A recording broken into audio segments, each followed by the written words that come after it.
The Creator was furious at Deng's defiance. "What have you done?" he roared, his voice like a thunderstorm.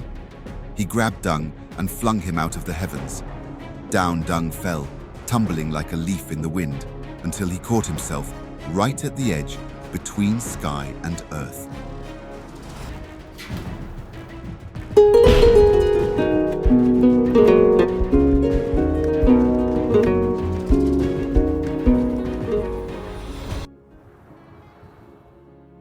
Welcome back to another episode of Timbuktu.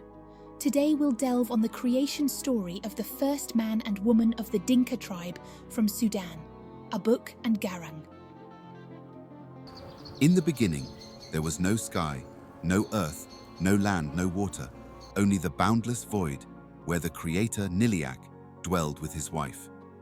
The heavens and the earth were as one, tangled in an unbroken darkness, a silence so deep that it swallowed even the thought of sound. But the Creator was above all. He saw through the dark and felt the shape of things not yet formed.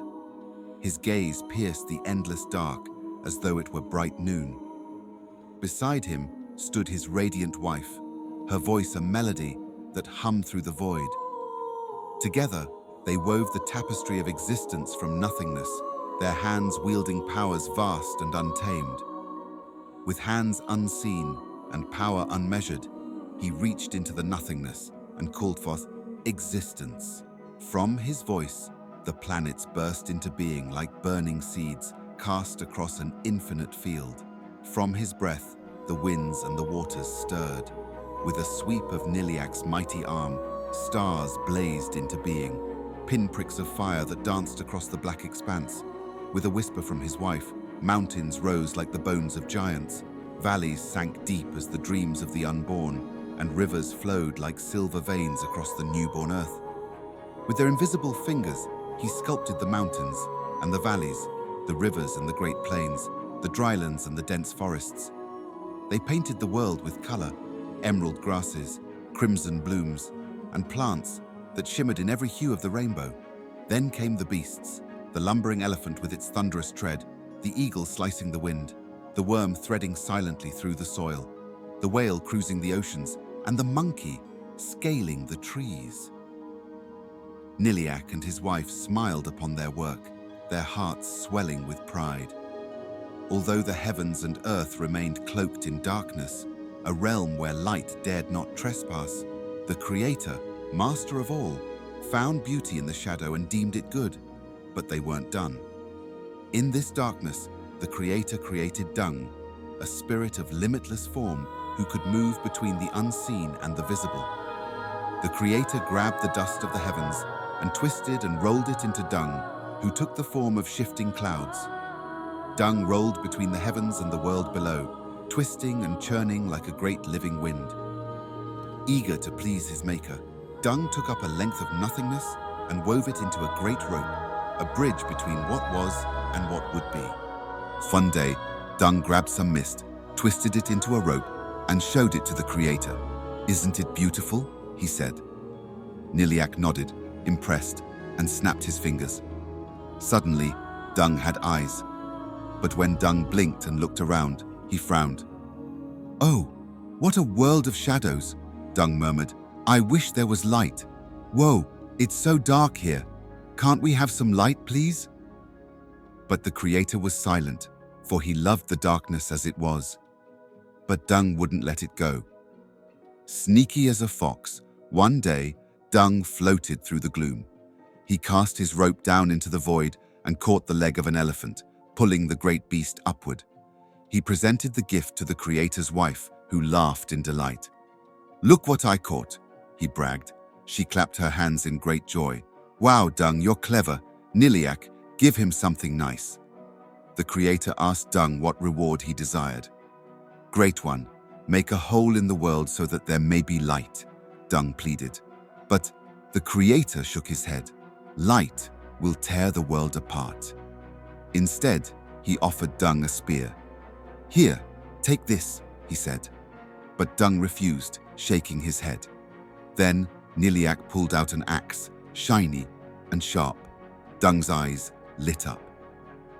Snatching it, he zoomed to the ground, raised the axe high, and, whack, slammed it into the earth. The ground shook, splitting apart. One chunk flew up to make the sky, another sank down to make the land. Then Deng said, "Let there be light!"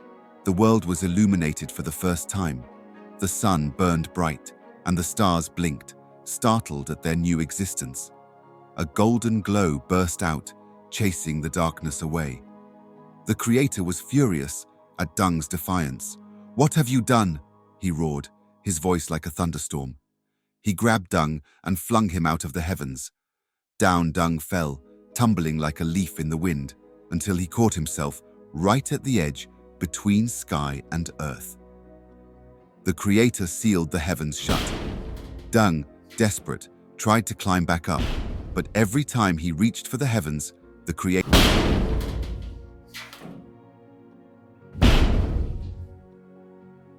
But every time Nhiliac's spear poked him right back down.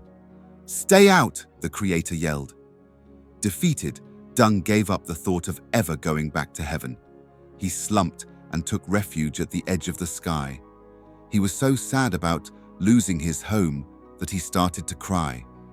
Big, fat tears splashed onto the earth below. The tears flowing from Deng's eyes trickled down the sky, and the dry earth drank deeply. Where his sorrow fell, green things sprang forth, flowers blooming like tiny flames in the soil. The ground turned soft and green, bursting with life.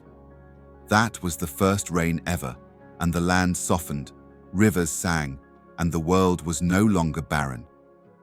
The Creator, watching from above, saw the beauty of the softened earth. He couldn't help but smile and said, "Well, that's pretty nice." He was so excited by the beauty of the earth that he decided to descend and check it out for himself. Taking Deng's rope, he tied one end to the heavens and climbed down, stepping onto the land that would one day be called Sudan. Fire Creator landed with a thud, the rope dangling behind him. The earth shook at his arrival, and everything trembled in his presence. The glory of his power engulfed the earth. "Hey, animals!" he called up to the heavens. "Come on down." Down the rope they came in a grand procession. One by one, they slid down the rope, cows mooing, birds chirping, even the giant elephant lumbering along, its trunk wrapped tight around the cord. The whale came too, sliding like it was no big deal, and the little worm inched its way down last. Deng peeked over the edge of the sky, grinning. "My rope is useful after all," he said, crying happy tears this time. As those tears hit the earth, a dazzling rainbow stretched across the sky. Red, blue, yellow, all the colors shining bright.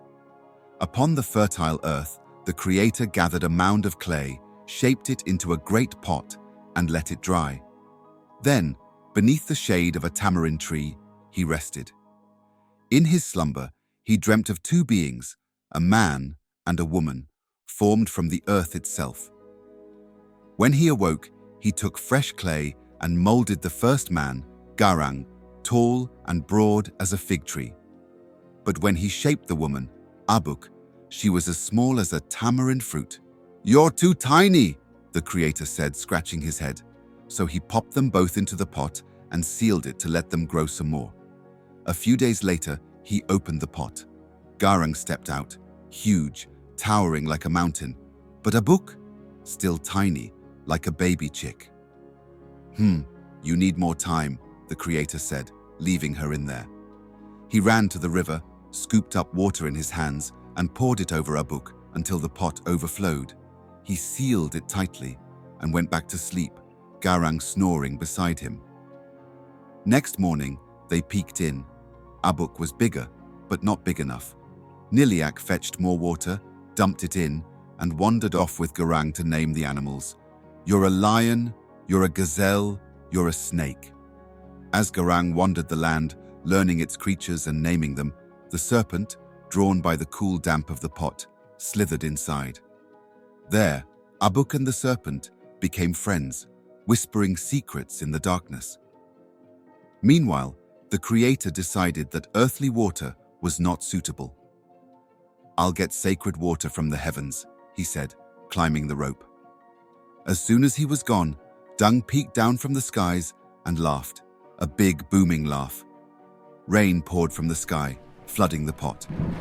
Abuk drank it all up, and bam, grew tall and strong, just like Garang. The pot overflowed, and Abuk swelled, growing into her true form, a woman, wise and graceful. Grateful for the rain, Abuk and Deng also become good friends. Nhiliac returned, bearing a calabash of celestial water, only to find Abuk fully grown. "My task is complete," he said, casting the water aside. It struck the earth with a hiss, birthing geysers and springs that steamed in the light. He lifted Abuk from the pot and joined her to Garang as husband and wife. "Take this grain," he instructed, placing a single seed in their hands. "Each day ascend to me in the heavens for more, and so shall ye sustain yourselves." Garang and Abuk agreed and built a home upon the earth. Their family grew, children filling their days with laughter. Daily, they climbed the rope to the Creator, receiving 1 grain each and half a grain for every child. Descending, they ate their meager portion, but as their children multiplied, the grain was no longer enough. Hunger gnawed at them, and Abuk, restless, sought more. Garang tended his cattle, their coats white as moonlight, while the children roamed the fields. Abuk, however, remained at home, her hands idle. The grain was scant, barely quelling their hunger, and the endless routine weighed upon her spirit. As months turned to years, her heart grew heavy with discontent. In her sorrow, Abuk sought counsel from the snake, her companion from the pot. "I am tired of this life," she confessed. "The grain from the Creator is too little, and my days are empty." The snake, wise in its way, replied, "Seek Deng, your friend in the clouds, for he may aid you." The following morning, as Abuk descended the rope, she paused at Deng's misty abode. "O Deng," she pleaded, "grant me your wisdom, for I am in need." Deng's voice rumbled like distant thunder. "Pound the grain into flour that it may endure. Eat 1 seed every 2 days and preserve the rest. Dig holes in the earth and bury what you will save."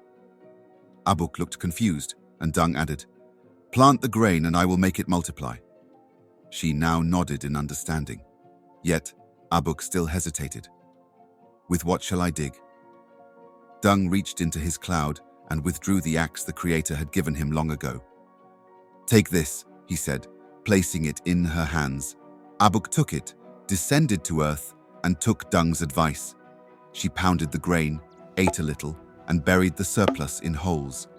Abuk, with Deng's axe, dug into the soil and buried the grain. With every day that passed, she saved another and planted it. Deng's laughter summoned rain, and from each buried seed sprang a plant, tall and laden with grain. Day by day, her stores grew, and soon fields of golden crops stretched across the land. Her granaries grew full of grain, and her children were well fed. And she was happy because she now had work to do by planting the fields, just as Garang had work to do while tending to the cattle.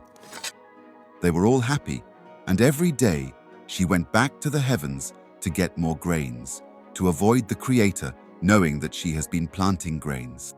Abuk enjoyed farming so much, she plunged herself fully into it. She kept at it, day after day, and soon her farm was full of more tall grain stalks waving in the breeze than she could see with her eyes. The rains came, the seeds sprouted, and soon fields of golden crops stretched across the land. The axe Deng gave her soon became too short to reach the far spots of the farm. She got into a dilemma, not knowing how to solve this problem. Once more, she sought wisdom, this time from the serpent. "Make a longer tool," it hissed. So Abuk grabbed a stick, tied a stone to it, and made a hoe. This was the first hoe ever made. But even this soon grew too short to meet her needs. Every day, as her fields grew bigger and bigger, and so did her hoe, longer every day, stretching up and up into the sky. Every day the swing of the hoe went higher up into the sky, piercing above it, until it went up beyond the clouds. Yet Abuk kept increasing its length day after day as the size of the fields she cultivated increased. One morning, she swung it high to dig a new hole. Too high. The tip stabbed right into the sky. The hose end went far into the heavens, and as the Creator was walking by, it struck his big toe. "Ouch!" he yelled, hopping on one foot. Down the rope he stormed, face red with anger. "Abuk, what are you up to?" She froze, hoe in hand. Just growing food for my family," the Creator glared. "You broke my rules." Up above, Deng cackled like thunder while shouting, "Ha! The Creator hates it when you think for yourself." The Creator ignored him and pointed at Abuk. "You're in big trouble. I'm done with this place. I'm taking my rope and going home." Abuk begged, "Please, I just wanted us to eat." But Nhiliac wouldn't listen to her pleas. "Where's Garang?" he commanded. "He needs to hear this too." Abuk gulped. "He's out with the cows." Just as the Creator and Abuk were looking in the direction which Garang had taken the cattle, they heard his voice shouting in pain. "The boy is not talking." The Creator heard the shout and bolted from Abuk's side, racing across the plains. Abuk couldn't keep up, even as she tried to run as well. "Deng, help!" she called. A big cloudy hand scooped her up, zooming her to Garang, whose hands were red, while one of his sons lay flat on the ground. Soon, the other children of Abuk and Garang had also arrived, and the boy was surrounded by many people alongside their cattle, full of long horns and white coats. The wild animals of the earth also walked to the clearing, and all watched as the Creator lifted the child. The Creator picked up the boy in one of his fingers, for to him, the child was as small as a pigeon in a man's hand. He looked at the boy and declared, "He is gone. The breath has gone out of him to my place." Garang and Abuk looked at each other in confusion. "What did you do to him?" Abuk asked Garang with an accusative voice. Garang was remorseful as he narrated what had happened. "The boys and I were just herding the cows, guiding them through the open fields as the sun dipped low on the horizon. The air was thick with the scent of earth and fresh grass, and the white cows moved lazily, their tails flicking at flies. My sons ran ahead, wild with laughter, chasing each other between the animals, leaping over rocks, climbing the low trees like they had all the time in the world. It was an ordinary evening, until it wasn't. One moment, their laughter rang clear and bright. The next, crack. A terrible sound. A sound that stopped my heart cold. I turned just in time to see him fall. His foot slipped against a loose stone, his body tilting sideways, and before I could reach him, before I could do anything, his head struck a jagged rock with a sickening thud. The world stood still. Then, something red came out of his body. Dark, thick, spilling across the ground too fast. Too much. I dropped to my knees, my hands shaking as I reached for him. His face, still, pale. His breath, silent. I pressed my hands to the place where the red thing came from, but the blood only pushed through my fingers, soaking the earth, slipping away from me. He was gone, and I don't know how to explain it. "This is called death," the Creator told them. "But what is it?" Abuk asked in shock. Deng, speaking from the clouds. "When the Creator said he had ended all connection with the earth, death became part of your reality." "But what is death?" It was now Garang's turn to ask. The Creator took a deep breath and said, "Death is the end of life on earth. It is time to return to me." Silence crept in the gathering around the boy. "From now on, if your children die, they'll come back after 15 days. Garang frowned, rubbing his chin. He glanced at Abuk, then back at Nhiliac, weighing the words. Something about them unsettled him. "Wait, no." He shook his head, his voice firm. "Fix them if they're hurt, sure, but don't bring them back after they're gone. The world will get too crowded. No room for my cows." Abuk gasped, stepping forward, her eyes blazing with disbelief. "Garang, how could you say that? Your own children. You'd rather keep space for your cows than have them return?" Garang exhaled, standing his ground. "It's not just them, Abuk. Think. If no one ever truly dies, where do we put them all? Where do the cows graze? The rivers will dry, the fields will be trampled, and soon there will be nothing left for anyone." His voice softened, but his resolve did not. Life must make room for more life. That's the way it's always been. Abuk stared at him, fists clenched, but words failed her. She turned to the Creator, expecting protest, a rebuke, anything, but the Great One simply nodded. "Fair enough," Nhiliac said. "Done." Abuk's fury simmered, her lips pressed into a thin line. She wanted to argue, to fight for the children, for a world where loss didn't have to be permanent. But deep down, she knew that Garang's words were true. The Creator lifted the boy up to his mouth and breathed into his nostrils. The child's eyes fluttered open, alive. Everyone cheered, hugging and laughing. The Creator dusted off his hands. "That's it. I'm out of here." He grasped the rope and began his climb, shaking his head as he went. "No more earth for me." His voice faded into the sky, while he called for a bluebird named Akol, commanding it, "Akol, do that which I created you to do." Below him, a little bluebird named Akol flapped her wings and followed, her sharp beak pecking at the rope. Munch, munch, munch, bit by bit, she ate away at the only bridge between heaven and earth. By the time the Creator reached the heavens, the rope was gone, swallowed up by the tiny bird's hunger. Deng, drifting in his bed of clouds, watched the last frayed strands vanish into the sky. He sighed, knowing what it meant. The split was final. The heavens would never touch the earth again. And with the rope's destruction, so too was the old way broken. The dead no longer returned. Where once the earth had cycled endlessly, life and death dancing hand in hand, children lost only to return, the world was now fixed in finality. Those who left did not come back. Graves deepened. Loss became real. And so, Garang and Abuk, bound to the earth, knew they too would one day pass, leaving only their children to carry their story forward. The Creator stayed high above, far out of reach. He never returned, never looked back. But his mark was left upon the world, woven into its rivers, its winds, its stars. Deng remained in the clouds, laughing in his joy, weeping in his sorrow, his emotions spilling over the earth as rain, nourishing the land below.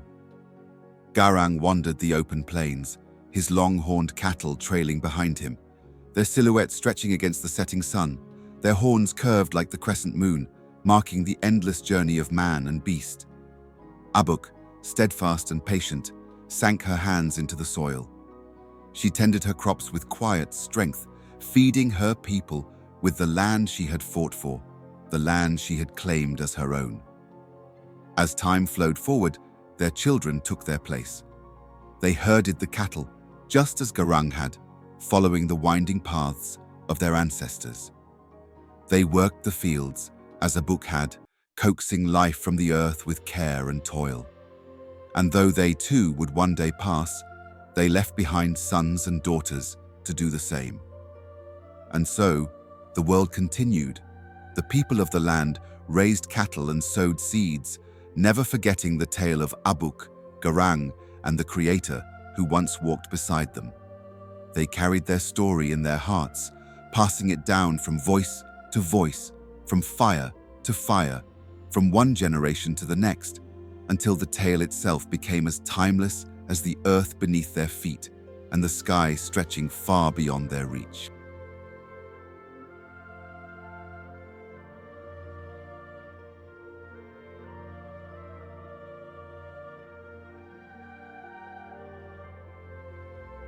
Thanks for watching yet another episode of Timbuktu Tales. Like, share and subscribe to watch more of such amazing tales from Africa. Are there any stories you would like us to work on? Feel free to share your ideas in the comments section below. And hey, don't forget to hit that notification bell to always get updates.